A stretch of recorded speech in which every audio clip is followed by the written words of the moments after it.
Class 9 student, I welcome to you this session of chemistry, and as we recall, we were had to start with chemical reaction. A chemical equation and chemical reaction go hand in hand. Please follow the rule.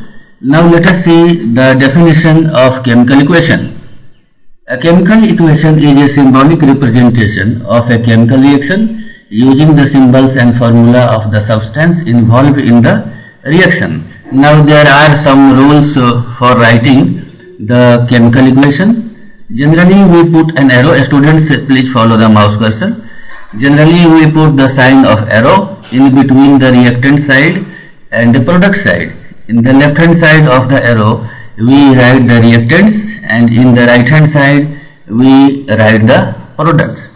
Represent the reactant and products in their molecular form because their atomic forms are usually not stable or not capable of separate existence.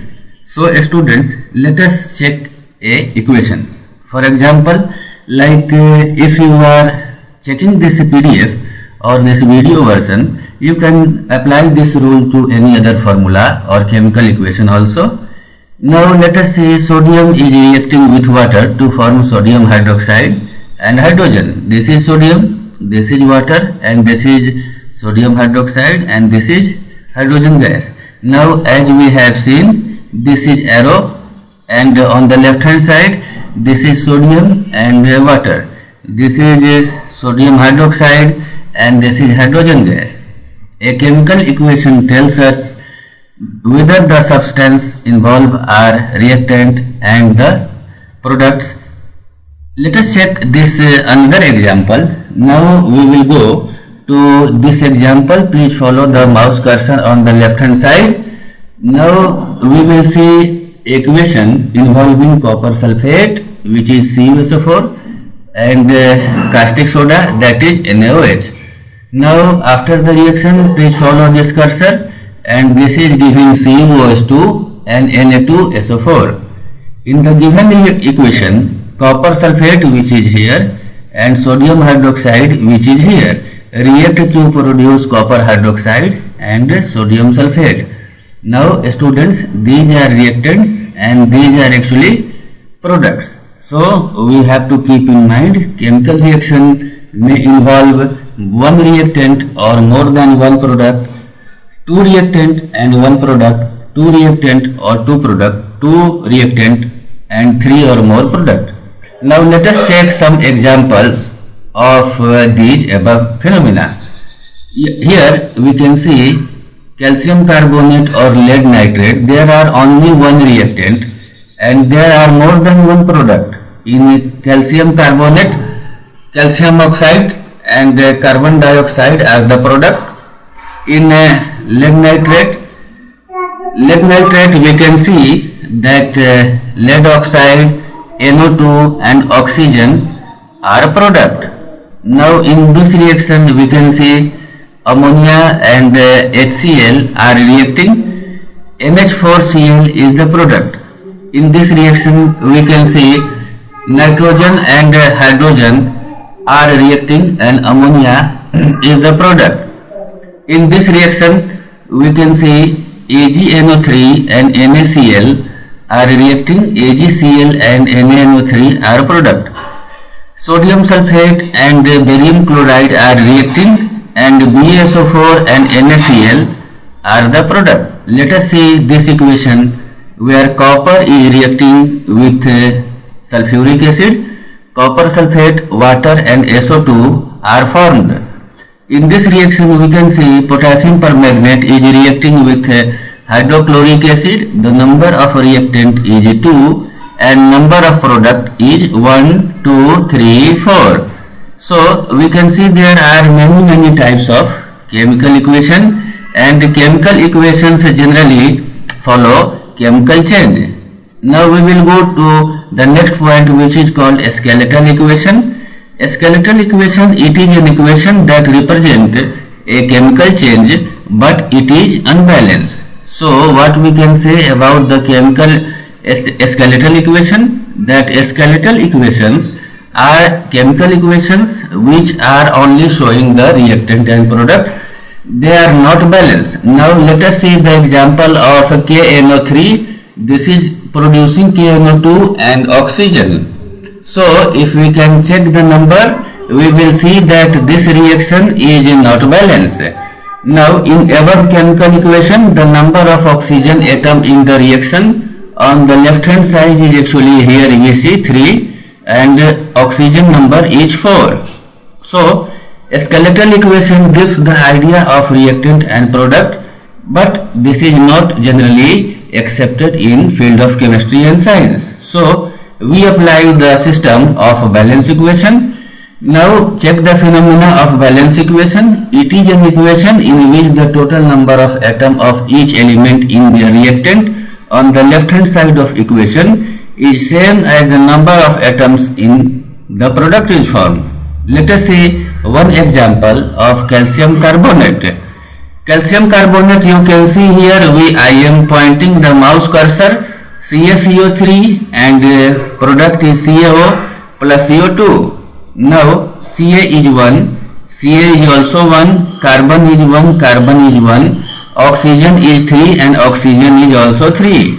Now let us check this reaction. This is a skeletal or unbalanced reaction in which oxygen on the left hand side is 3 and right hand side is 4. When this reaction is balanced, this becomes this. Here we can see oxygen is 3 2 ja 6 and oxygen here is also 6. You can count here 2 2 ja 4 plus 2 6. So why an equation should be balanced? The answer is written in the box right hand side. The chemical equation should be balanced because we have to satisfy the law of conservation of mass and matter. Now how to balance a chemical equation? There are many methods of balancing a chemical equation. First method is heat and trial method. Second is partial equation method. Now this is first equation by heat and trial method. This method consists of counting the number of atoms of each element on the both side, and following steps are used. Count the number of times an element occur on the either side. Second, the element with least frequency of occurrence is balanced first, and the third rule is when two or more elements have same frequency, metallic element is balanced 1. So students, we have to practice this rule. Let us go to this example how to balance an equation, and you have to also practice the rule. Balance the following example. Copper plus H2SO4 gives CuSO4, SO2 and H2O. Step number 1, the elements here given and reactant side and product side atoms are also given. Step number 2, the copper and hydrogen are equal on both sides, so equalize sulfur atom, multiply SO4 by 2. So we can see 2 is written here. So let us see the number of sulfur. Sulfur is 2 here and sulfur on the product side also become 2 here.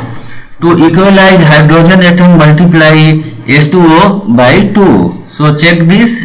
Now there are 4 hydrogen here and 4 hydrogen is also here. Balance the equation of copper plus H2SO4 is now complete. Students, you can pause the video and replay the video. You can write this equation on your notebook and you will see that the following equation is now balanced. Let us check this example number 2. AH2O3 reacting with SnCl2 plus hydrochloric acid, and let us count the number of elements.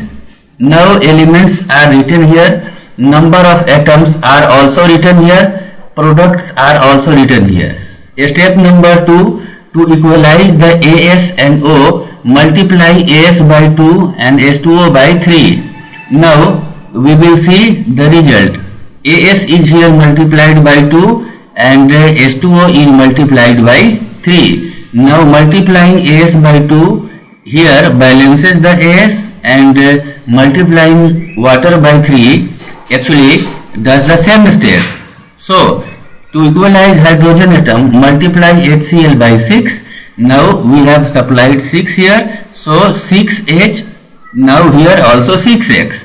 Multiply SnCl2, SnCl4 by 3. So you can check here, this is now seems to be balanced. So students, I am giving you 1 or 2 homework. Please go through the balancing process, and in order to balance the chemical equation, please follow the above mentioned step. Now students, going to next page, you have to try and practice it. In next session we will come with balancing by partial equation method. So please practice 1 or 2 example, and you will easily get through it. In order to balance a chemical equation, the second method was balancing by partial equation method.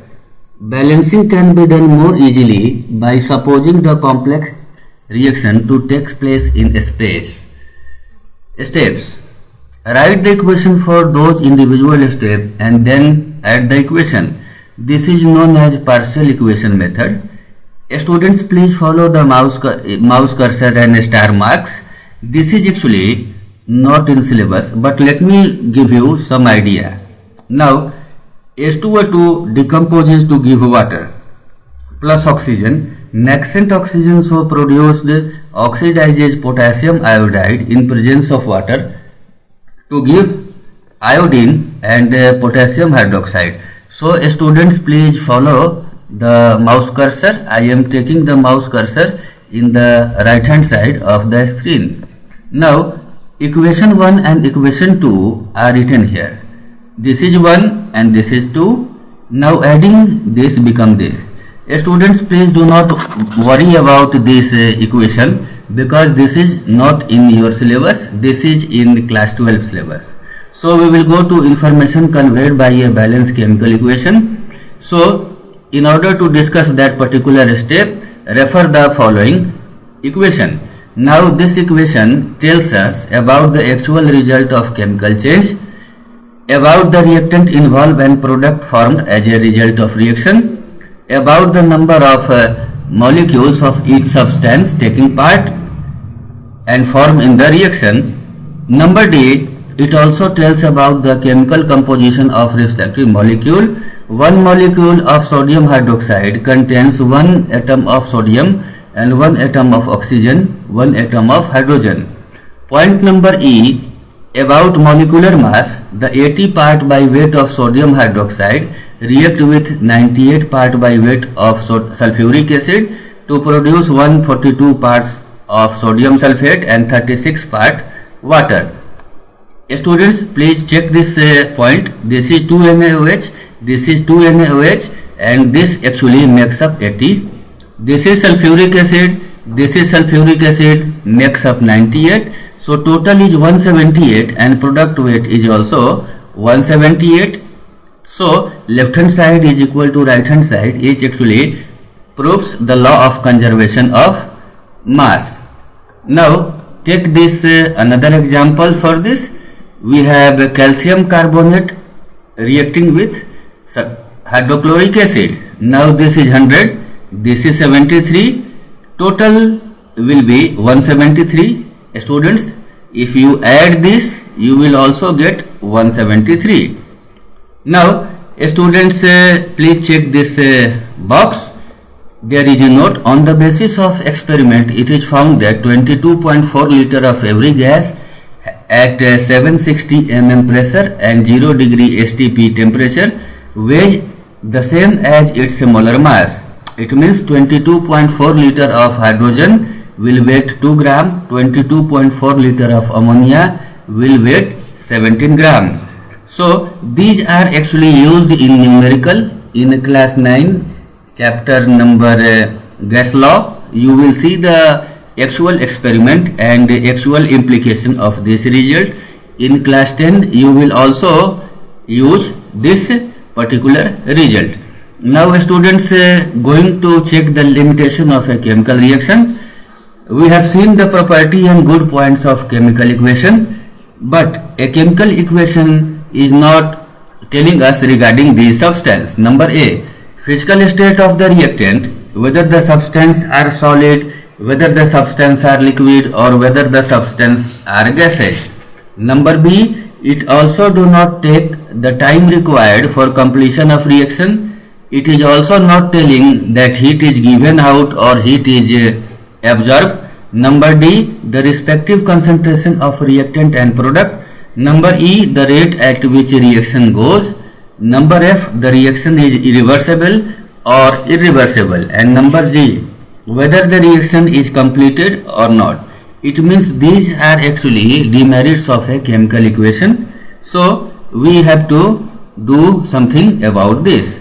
So students say any chemical reaction can be supplied with extra points, which is written here. A chemical equation can be more made informative, means we have to supply more things regarding temperature, regarding pressure.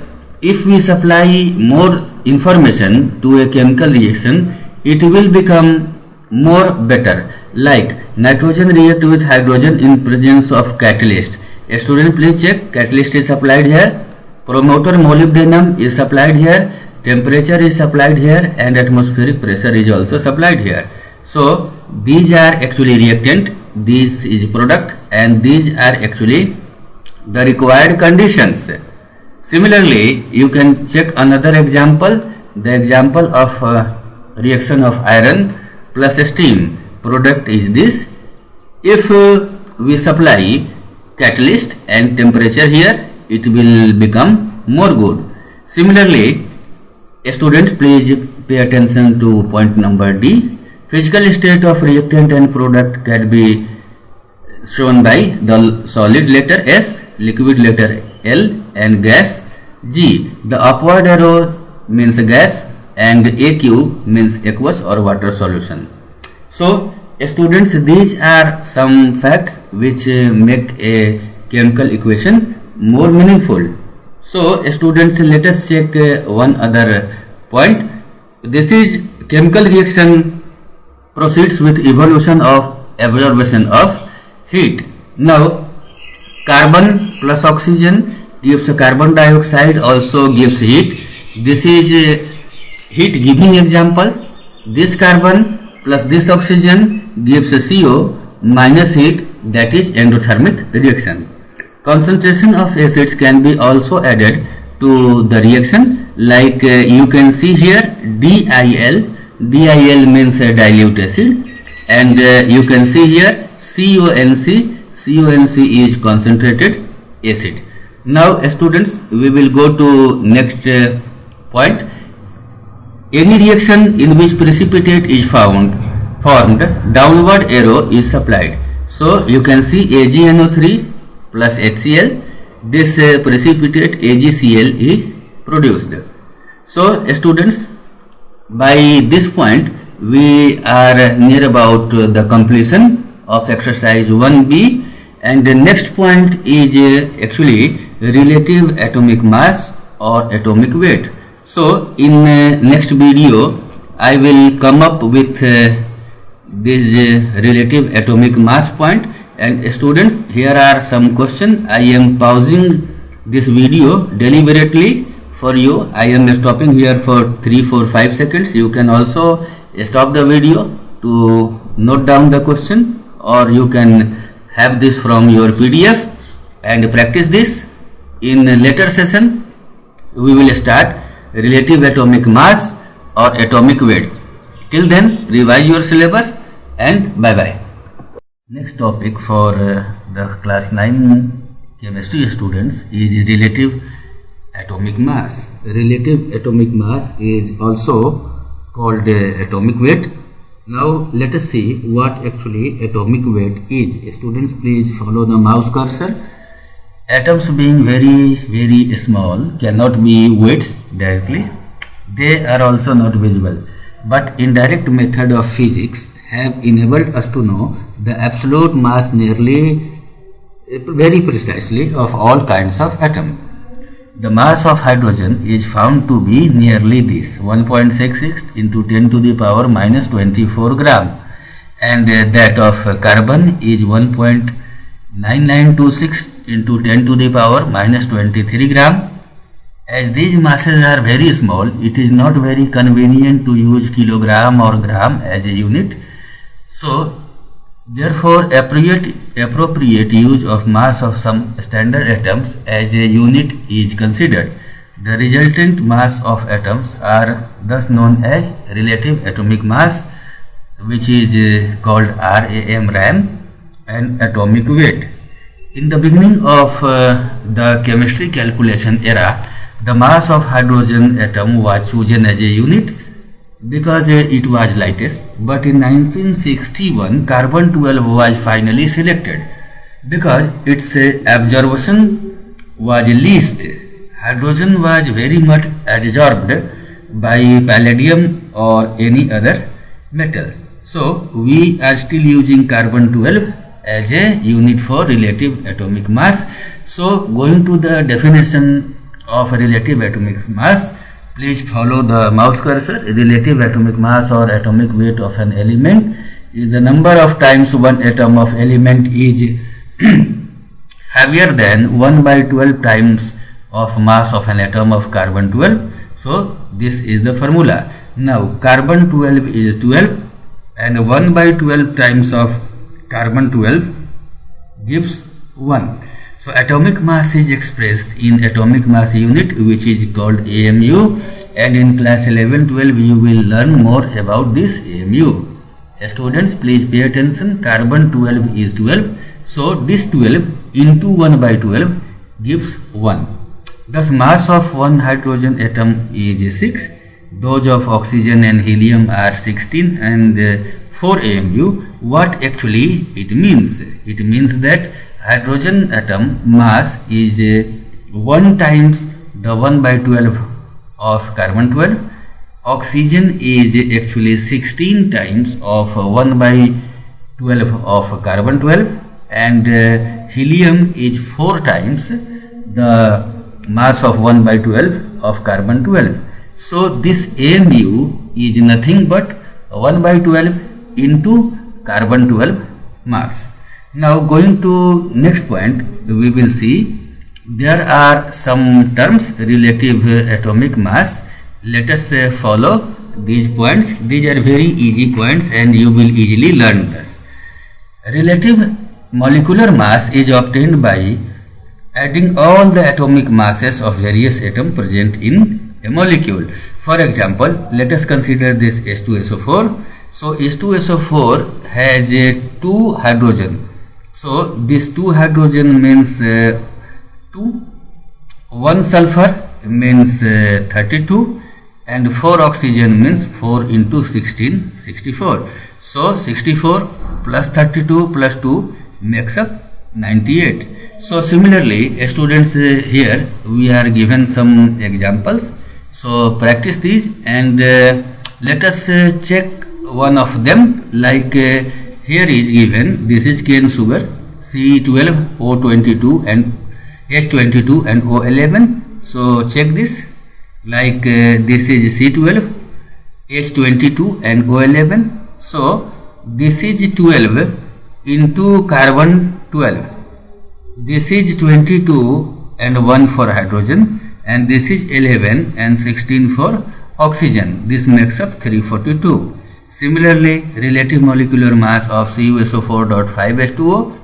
Cu means 63.5, S is there and O4 is here. Now this dot means plus, 5 is there, and in bracket this is H2O. It makes up 249.9 AMU.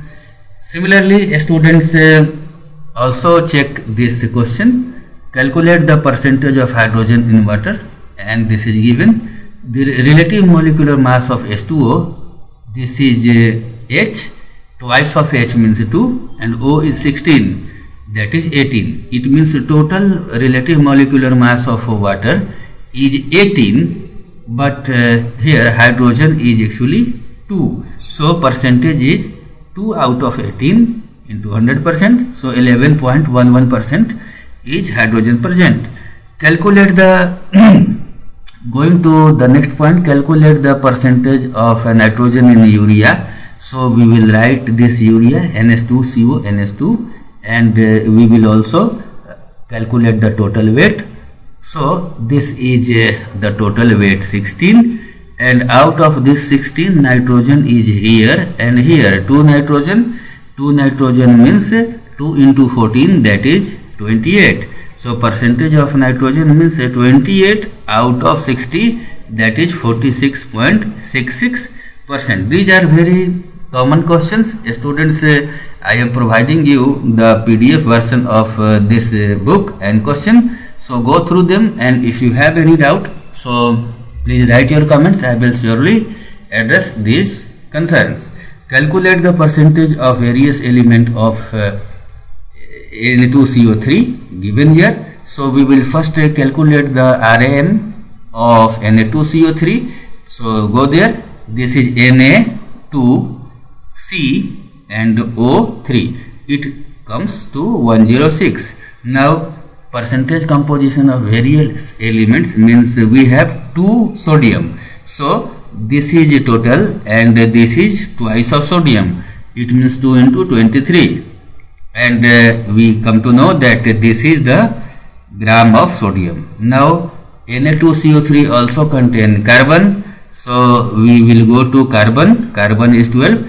Following the similar pattern, we will also see O3, means 3 into 16, and we have this. So in Na2CO3 we have the percentage of Na, C and oxygen. So if a student, if you add these terms, you will come to know that this 43.4, 11.3 and 45.3, these actually should add up to make up nearly 100. If there is percentage difference of 0.1 or 0.1 or near about something, there is nothing to worry, because these may be calculation truncation error. So please follow this. And this is another point written here is empirical formula of a compound. So empirical formula of a compound is the simplest formula which gives the simplest ratio in whole numbers of atom of different element present in one molecule of the compound. For example, the empirical formula of hydrogen peroxide H2O2 is H and O. It indicates the simplest ratio between hydrogen and oxygen atom. Similarly, the empirical formula of glucose C6H12O6 is CH2O. It means here is 6, here is 12 and here is 6. HCF of 6, 12 and 6 is 6. So divide all by 6, we will get this. So empirical formula is the simplest formula, and ratio of atom of carbon, hydrogen and oxygen is 1, 2 and 1. Empirical formula can be same for 2 or more compounds. Like glucose and acetic acid both have same empirical formula, this, because in empirical formula we use the total sum as a number at one place, because in which you will see that here is C, here is C. We do not use 2 carbon at 2 place, we will use all the carbon at one place, because these 2C make up here, and there is 4H, this is here, and 2H, this is here. Now empirical mass of is the sum of atomic mass of various element present in the empirical formula. So these are actually the basic point which will be used in solving numerical. So students, this chapter is nearly over, and please go through the PDF I have provided you, and let us see what difference you gain, because you have to pause the video many times and pause the video, note down. I have also solved these questions and written them with pen. So please practice this, and if you have any doubt or comment, you have to write in comment box. Please go through this the PDF version provided contains all the answers to you. So students, best of luck for these, and I have solved these with pen for you. So best of luck for your journey. Good luck, and I will come back with later session.